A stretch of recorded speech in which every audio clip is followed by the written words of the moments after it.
Tergantung. Tergantung apa? Tergantung Pak Jokowi. Kalau Pak Jokowi ternyata 5 tahun nggak becus, ya harus maju kita. Karena 2015 kita sudah akan masuk ke bonus demografi.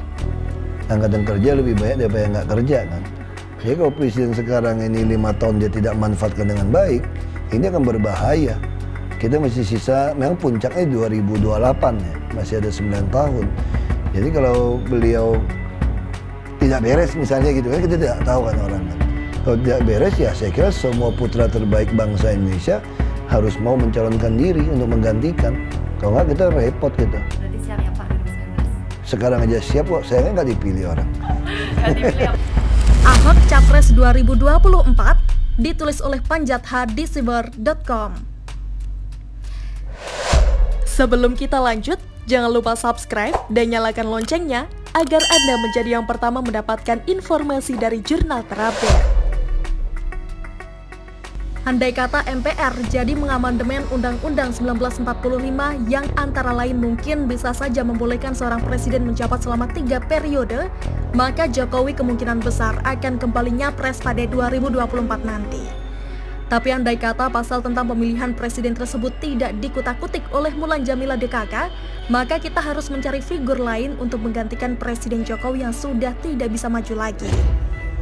Wakil Presiden Kiai Haji Ma'ruf Amin yang kini sudah tergolong sepuh rasanya mustahil untuk nyapres 2024. Tetapi apapun bisa terjadi selama Tuhan memberikan waktu dan kesempatan bagi hamba yang dikehendakinya. Sebab tak ada yang mustahil bagi Tuhan. Contohnya, Dr. Mahathir Mohamad yang terpilih lagi menjadi Perdana Menteri Malaysia dalam usianya yang sudah 91 tahun. Tentu kita masih ingat ketika dalam acara debat Capres atau Cawapres yang baru lalu, secara berseloroh, Pak Ma'ruf Amin mengatakan bahwa dirinya sebenarnya masih muda dibandingkan Mahathir Mohamad. Tidak salah kalau Tuhan menghendaki dan Pak Kiai yang juga mantan Ketua Umum MUI itu diberikan usia dan kesehatan yang prima. Bisa saja beliau nyapres pada 2024. Calon sepuh yang juga masih punya potensi tentu saja Prabowo Subianto, mantan Capres 2014 dan 2019. Memprihatinkan memang kalau sampai tokoh-tokoh tua itu harus turun gunung ke gelanggang.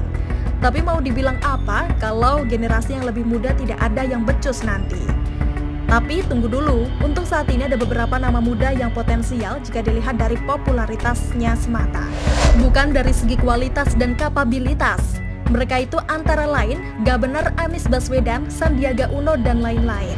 Sementara sosok-sosok yang kira-kira punya kelayakan dari segi kapasitas, kapabilitas, dan kualitas, bolehlah kita berharap pada Ganjar Pranowo, Gubernur Jawa Tengah, Ridwan Kamil atau Kang Emil, Gubernur Jawa Barat, Tri Risma Harini, Wali Kota Surabaya. Dan yang tak boleh dilupakan adalah Basuki Cahayapurnama atau BTP atau Ahok, mantan Gubernur DKI Jakarta. Andai saja BTP tidak tersandung kasus penistaan agama semasa menjadi Gubernur DKI Jakarta, bukan mustahil dia yang berada di posisi Ma'ruf Amin saat ini, bukan? Sebab tidak sedikit yang berharap jika putra Belitung tersebut yang kelak meneruskan kepemimpinan Presiden Jokowi sebagaimana dia melanjutkan kepengurusan ibu kota. Dan fakta yang telah berbicara, kapasitas dan kapabilitasnya memimpin dan mengelola tugas yang dipercayakan kepadanya dapat ditunaikan dengan baik. Banyak hal atau masalah yang selama beberapa dekade membelit ibu kota, namun di era Jokowi yang kemudian dilanjutkan Ahok bisa dibereskan dengan baik. Sayang sekali ketika sosok lain yang nyata-nyata tidak memiliki kapasitas menggantikan posisi itu, ibu kota pun kembali ke masa-masa silam nan suram. Oh, gak benar. Gara-gara kesandung kasus penistaan agama itu, Ahok tidak hanya melepaskan jabatan gubernurnya, namun juga mendekam di rumah tahanan selama 2 tahun sesuai vonis yang dijatuhkan hakim.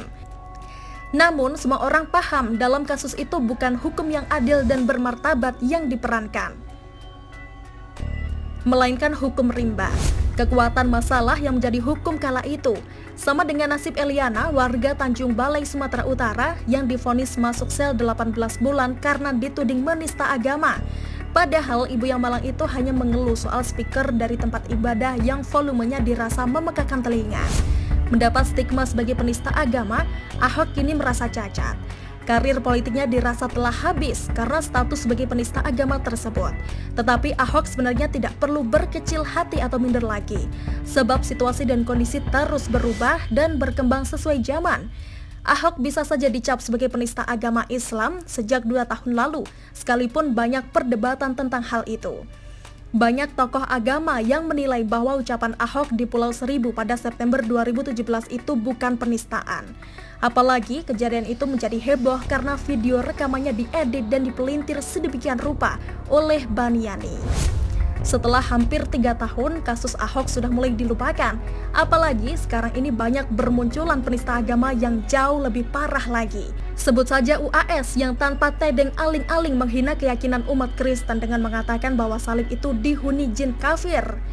Dari sudut manapun ditelisik, ini suatu penistaan yang sangat telak dan tak dapat diterima.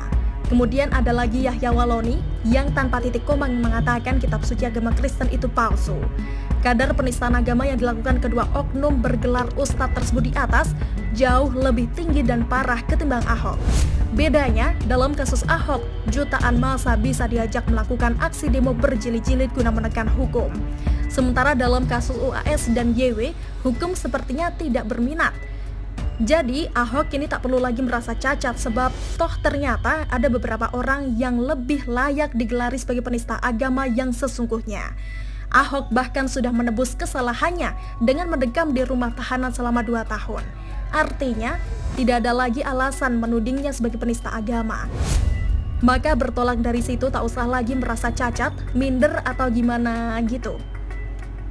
Maka lebih baik mulai lagi meniti jalan menuju puncak politik pada 2024. Sebab bagi Tuhan tidak ada yang mustahil. Dan bagaimana menurut Anda? Silahkan tulis komentar di kolom komentar. Jangan lupa untuk like, subscribe, dan share. Arkana pamit. Wassalamualaikum warahmatullahi wabarakatuh. Sampai jumpa.